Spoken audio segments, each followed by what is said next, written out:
So a big welcome to everyone. We are going to begin for a while looking at similes of the Buddha. And he gave many, about 1,000. And there are Mrs. Rice Davids, who was president of the Polytech Society 100 years ago. She's counted 568 concepts that the Buddha captures in similes. And many of you probably are familiar with some of the famous similes of the Buddha. And certainly it's a teaching technique he used a lot. And often he would describe something and then end with a simile. Sometimes he would start with a simile and then unpack the simile. And the experience of reading a sutta and then coming to the simile, there's very much this feeling of this information sort of landing and becoming very alive. Very, very powerful, very, very powerful teaching technique. Of course, all of the spiritual traditions. Jesus used parables, Confucius, many of the great spiritual teachers have leaned into similes because of the power of them. They're not embellishments or interesting folkloristic additions. They're a principal means to show the unity of the physical and the spiritual, the unity of the inner and the outer, the unity of the world and the psyche, the parallelism, the connection.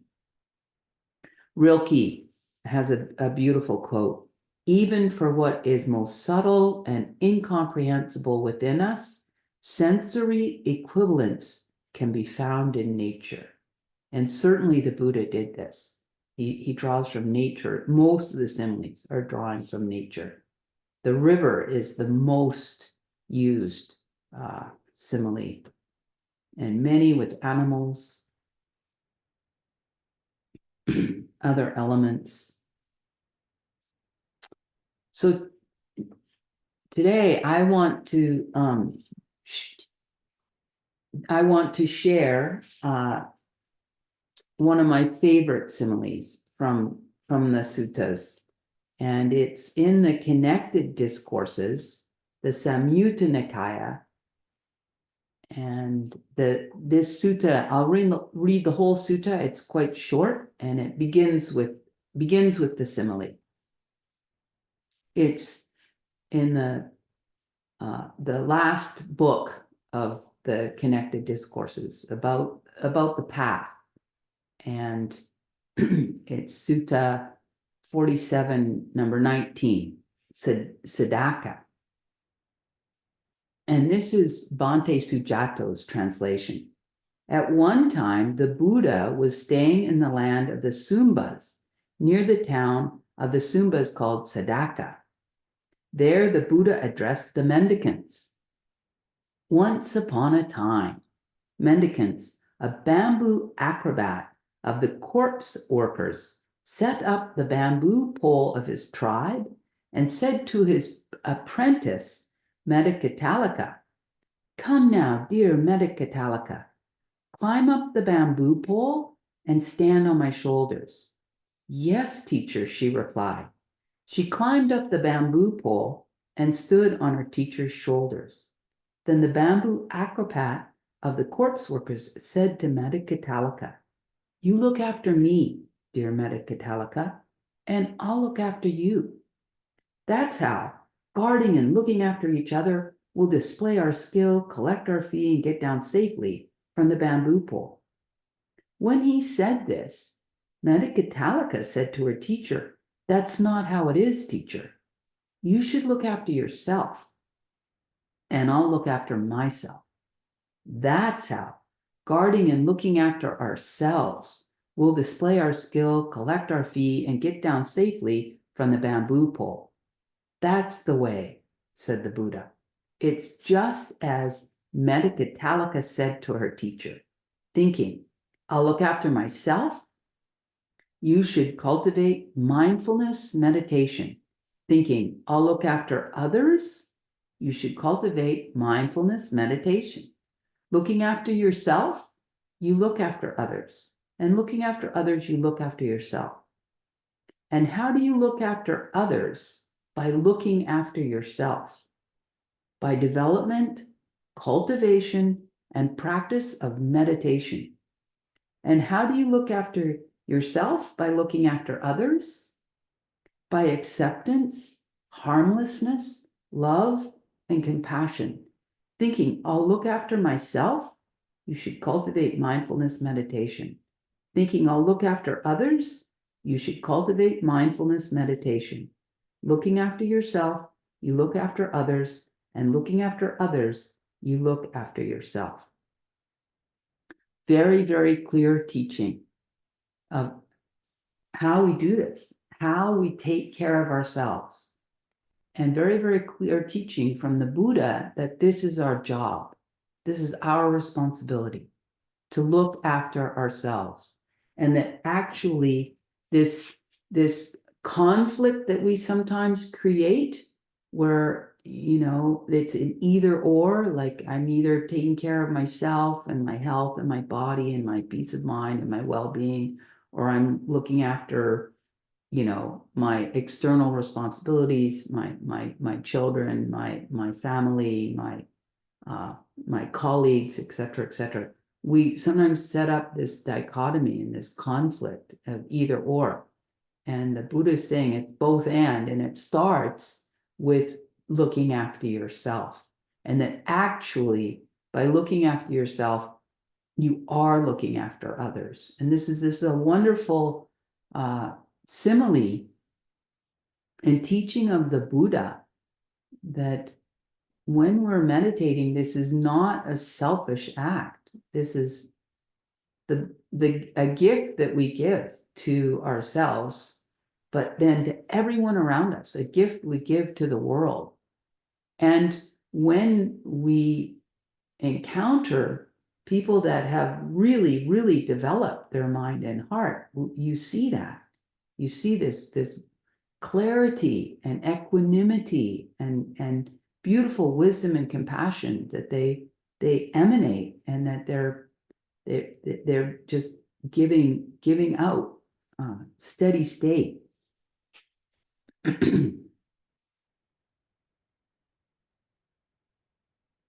Looking after ourselves. This is our job. And how do we do it? The Buddha says by cultivating our meditation practice. This is how we truly look after ourselves. And this is such a powerful teaching when it really sinks in. And I think actually it sinks in stages, that you start to understand, wow, it all arises here inside of me. And it's my responsibility to keep it clean and keep it healthy and keep it wholesome. Everything arises within, and then we have such a lot of conditioning and such a habit pattern of then looking for the cause externally. Like, I'm annoyed because he did X, Y, Z. I'm upset because they are like this. No, you're upset because you're upset. You're upset because something's not completely, tended to and cared for internally. It's very clear that things arise here, and then you go and look for the reason. A huge part of this learning to truly take full responsibility for what's here, and then getting jazzed about really taking care of it, invariably we are going to encounter parts of ourselves that honestly we don't want. We just wish weren't there. This is a very important part of the path. As you start to meditate and as you take on this teaching of the Buddha, that this is my job, this is my responsibility, and you start to see what's there, invariably we're going to encounter parts of ourselves that some of them are very, very young, some of them we wish weren't there. If only I wasn't like blah blah blah. If only Ajahn Sucitto calls these the orphans of consciousness, and he speaks about it a lot. And there's a psychologist many of you might know, Dr. Richard Schwartz, and he has a brilliant therapy intervention called internal family systems. And it's all about this, all of these different parts of ourselves, and learning to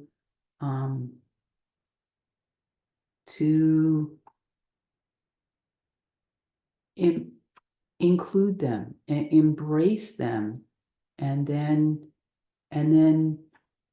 learn from them and incorporate them. This is an invitation of the Buddha to truly take care of ourselves, all of ourselves. And there are many.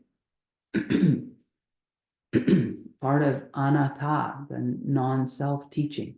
There are many versions of each of us, many parts of each of us. We're not this one thing.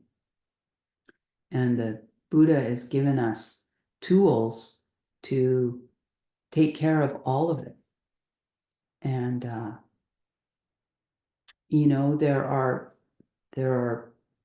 I'm going to try and segue and have it make sense. It makes so much sense in my own head, and I'm hoping I can have it make sense externally.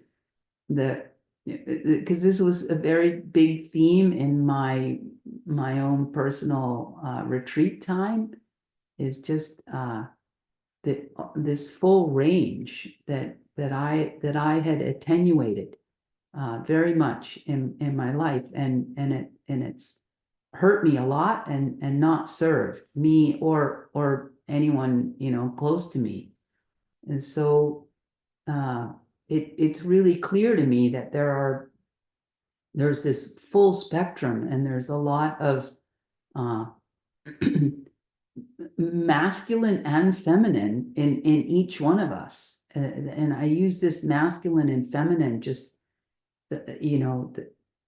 our culture kind of assigns, that certain human characteristics, human qualities have more of a masculine flavor, and certain aspects of human life have more of a feminine flavor. So, and then unfortunately that there can be a lot of imprinting, a lot of feedback from the external world that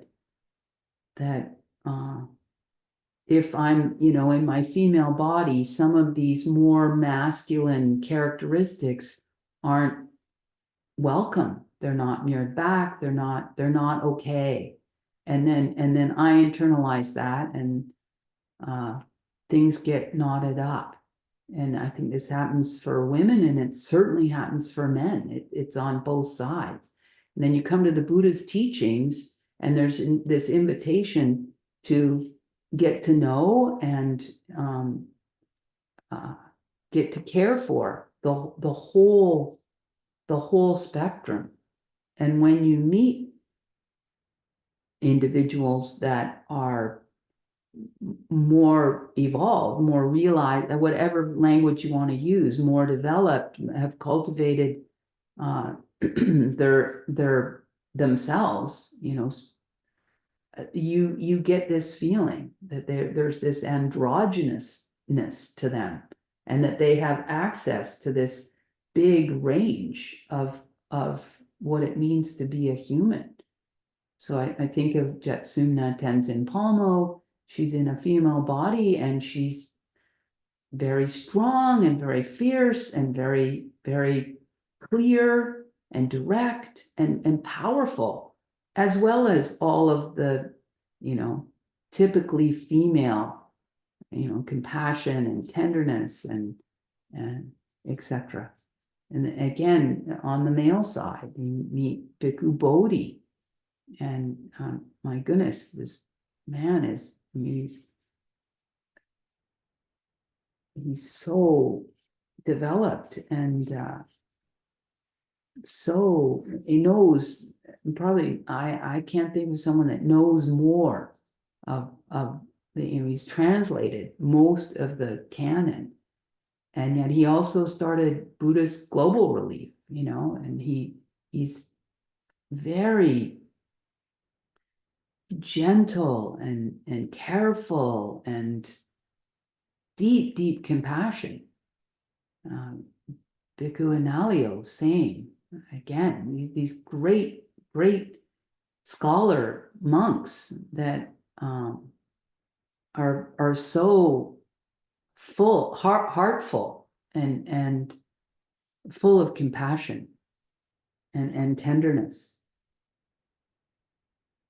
So it's very wonderful, I think, if we fully embrace this simile where the Buddha is saying to take care of ourselves, and that we do this through cultivating our meditation practice, and that this is the foundation. This is the essential thing to start here. And this is an important message for female practitioners to really take on board, because many of us have a lot of conditioning around serving and being conciliatory and acquiescing and sometimes within Christianity it can get a little bit mixed up. I don't think it's what Jesus taught at all. I think that Jesus taught exactly what the Buddha is teaching, but sometimes the way it gets passed down, it's very much this idea of taking care of others, at the expense of oneself. And a lot of times people in female body really, swallow this hard. I can think of a time, this is before I was even a practitioner, 18 years ago. My son was 18, and it was Christmas time, I think, and we're all together.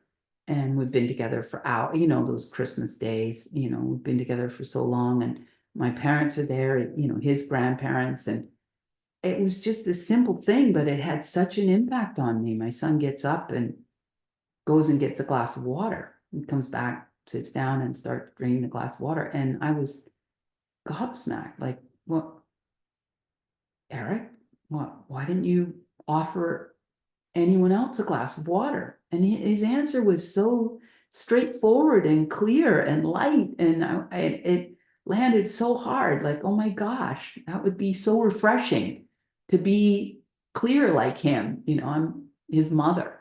He goes, I'm just, I was thirsty. I'm taking care of myself. I'm assuming that everyone else can do that as well. Like, if they're thirsty, they can get up and get a glass of water. And I mean, both are nice, it's nice to say, I'm thirsty. Is anyone else thirsty with it? But it was very refreshing. It's quite empowering to just move through the world in trusting that other people, I'm going to take care of, and like Medikatalika is saying, I'm going to take care of myself, and I'm going to trust that you're going to do the same. And I'm going to treat you like that.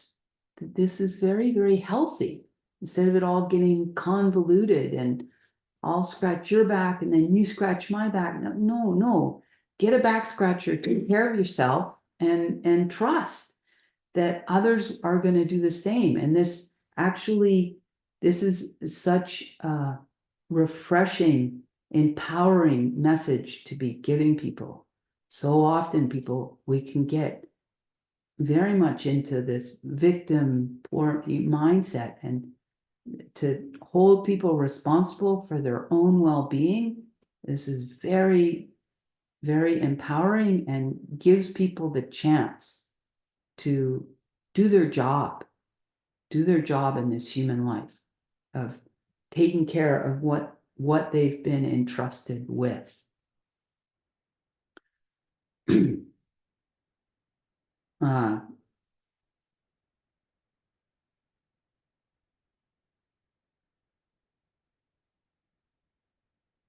So I've spoken a little bit about some of this messaging that females get.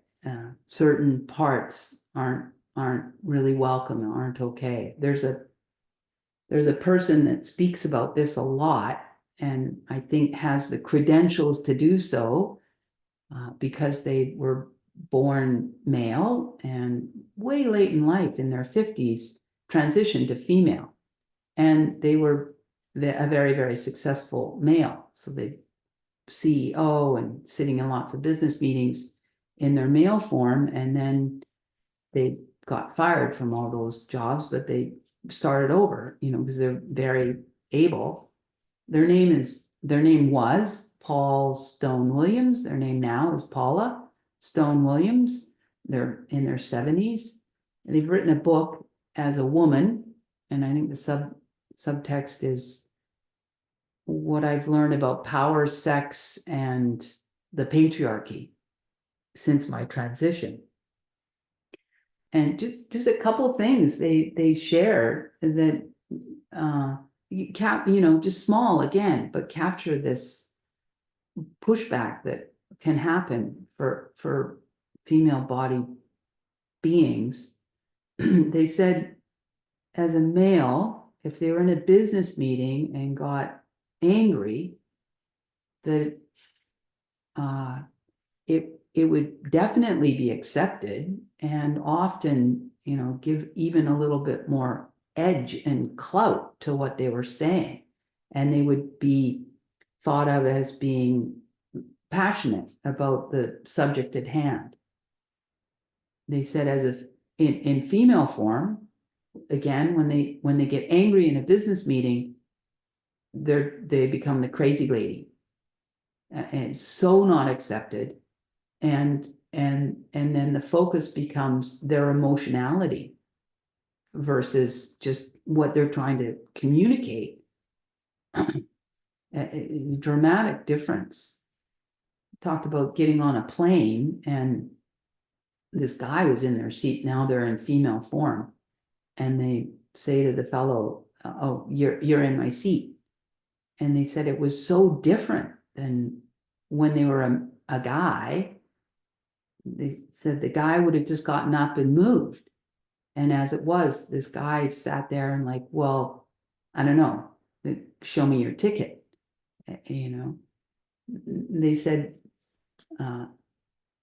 they make a comment about women in a meeting. They've witnessed women in a meeting apologizing for being right. And this is true.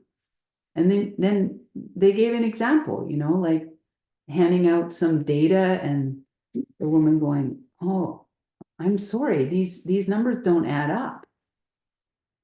A man would just not do that. A man would be like, "This isn't correct." And then on the male side, again, there's just this range of human emotions that we all have, because we all have male, female within us, that again are kind of not okay.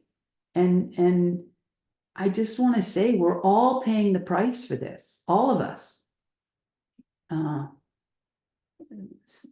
There's beautiful research by a psychologist. He's at Harvard Medical School, and he's written several books. The first one being Real Boys.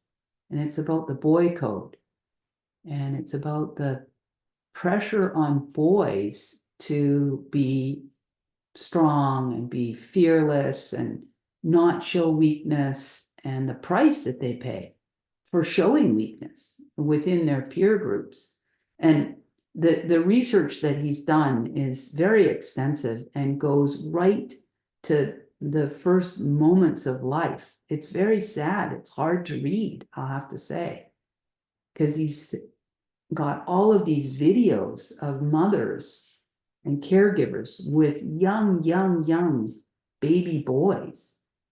And when an expression comes across the face of a male infant that's fear or sadness, it is not mirrored back nearly to the extent that, because he's obviously got videos of these same mothers or other mothers with female babies. So it's right from the very beginning. Boys are getting these messages, and these moms or caregivers are, they're just like us. They're people that are pretty aware and educated, and yeah, even when we don't want to be doing that, we are doing that, because this conditioning is so deep and so strong in our culture.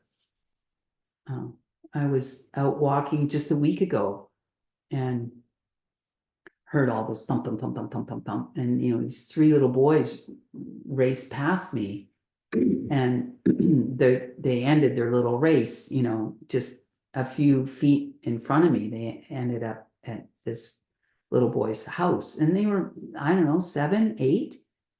And the boy that gets there first turns around and says to the other two boys, are you tired? And they're both like, no, we're not tired. And then the little boy who got there first, it mocks them. It was painful. He goes, well, then why are you going? 7 or 8, and this is just a teeny weeny, it's going on all the time. So we're hurting each other, and the Buddha gives us this beautiful instruction and this beautiful opportunity to become conscious of these things, and to work them out and become more of the full human being that we're meant to be, and that we can be. My son is a scientist, and he's just left academia, but not very long ago, he was at a conference, and this is a big area of interest of his and of mine too. And so we have long conversations about it, which is so helpful, because he's male and I'm female. But he said he went to this one presentation about gender, and like this cutting edge research about gender in academia. And at undergrad, it's very, very equal. Maybe, no, sorry. At undergrad, it's slightly more females than males. And then you get to master's, and it sort of evens out. PhD definitely evens out. And then you get to postdoc, and the men start to be more than the women. And so one obvious reason is because now we're talking about people in their mid-20s, later 20s. Some of these women are having children. But they were all excited, the researchers, because they've also found this other hypothesis and had evidence to support it, that when you get to the postdoc level, you throw your resume in the hat, and then you go wherever you get a postdoc. And this usually is some city that you've never lived in, and you don't have a support system. And this is the hypothesis, that men do better in this setting where they're just toughing it out. And the researchers were a little bit excited about this, like they're kind of discovering. And my son said he was just almost in tears, that he was like, this isn't a good thing. This is just more evidence of the emotional barrenness that often men are used to living in. And so, yeah, they can gut it out because they've been doing it for a long time.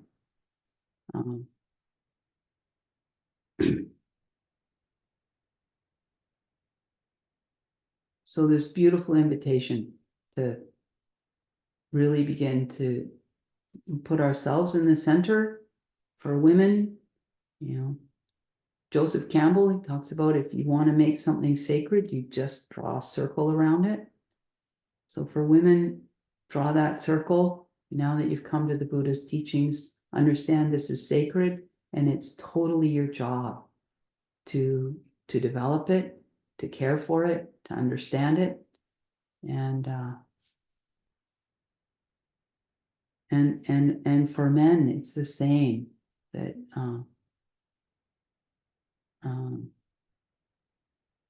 the Buddha is giving us such encouragement to go to those vulnerable places, go to those places that are that have, it is heartbreaking. A lot of men carry shame. They've been shamed. And women too, but the Buddha is allowing us to start to care for these places that have been shamed, and understand them, love them, and learn from them.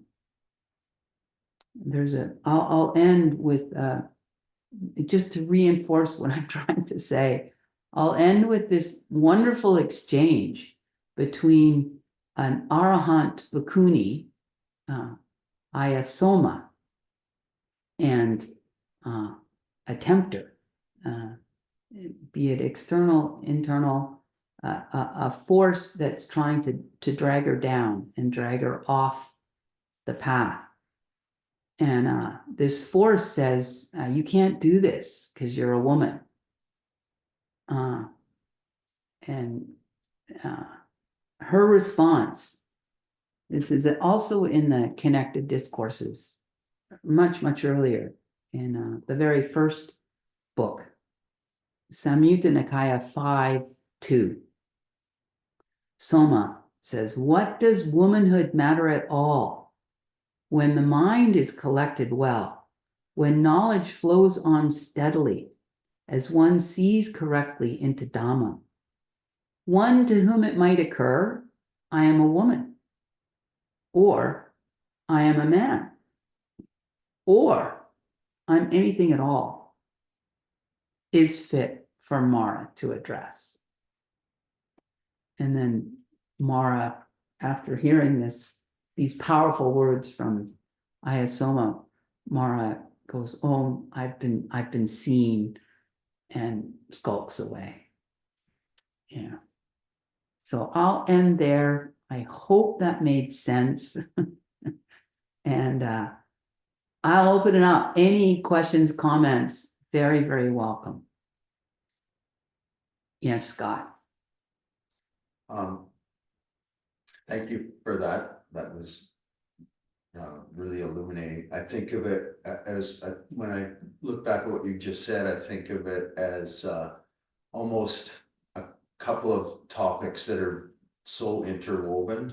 Like you started with a discussion on codependence and then moved to a discussion on gender roles, but That's they're right. related. Yeah. Yeah, very. Yeah. And I discovered it within myself. The male part of me was shut down, but also overworking to protect this very young female part. Like, I found this codependence even within myself. Mm-hmm. Yeah. To delve a little further into the codependence part, I've recently discovered that Alcoholics Anonymous have different groups. They've got AA, which is Alcoholics Anonymous. They've got NA, which is Narcotics Anonymous. They've got Al-Anon, which is intended for relatives of addicts to help them. And they've got another one that I didn't know about called Codependence Anonymous. And they also have a group, Adult Children of Alcoholics. oh, did they? Yeah, because there's like very predictable patterns that will be in and very codependent patterns that will be in an adult that grew up with an alcoholic parent. Yeah. Yeah. So the simile that you started off with is like, it's almost like a remedy for codependence. Exactly, 100%. You take care of me. Sorry, I'll take care of me. You take care of you. Yeah. Together we're stronger. Yeah. Which is so easy to say and then so hard to do in real life.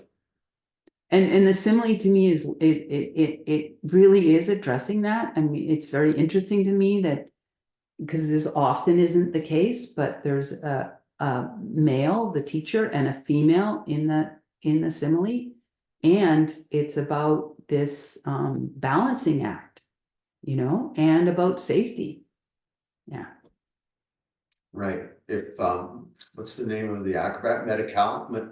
The acrobat, the teacher doesn't get named, and then the Medicatalica. If she's up there on the bamboo and she's worried about her teacher, she's gonna fall off. Yeah, exactly. Yeah. Exactly.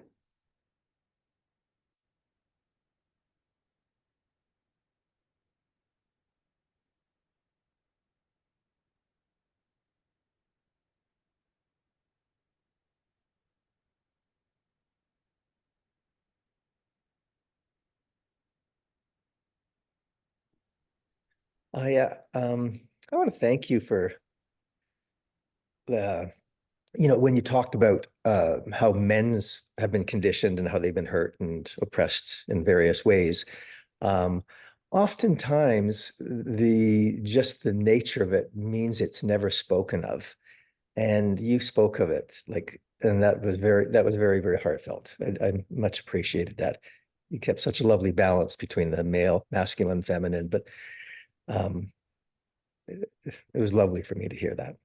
Yeah, and honestly, Stephen, I would have to thank my son, you know. We've had lots of conversations about it, and I'll just share, he talks about his situation. He feels like he's often in relationship and partnership with someone who wants them to be vulnerable and blah blah blah. And he said, but they don't. Right. He said, I do that, and it doesn't go well. You know, they say that, and yet they want me to be this strong man who knows, you know, it's clear and certain and blah blah blah. Yeah. So we talk about this a lot, actually. Oh, I'm very lucky to have such a great relationship with your son. Yeah. Yeah, and a great son. Like, I mean, he's trying, you know, to be like honest and awake to his experience and himself and include, you know, all the parts. Yeah. And it's hard. It's hard to do in this culture, but we certainly can be doing it in the Dhamma. I mean, we must. And hopefully help one another. Yeah. Thank you. Yeah.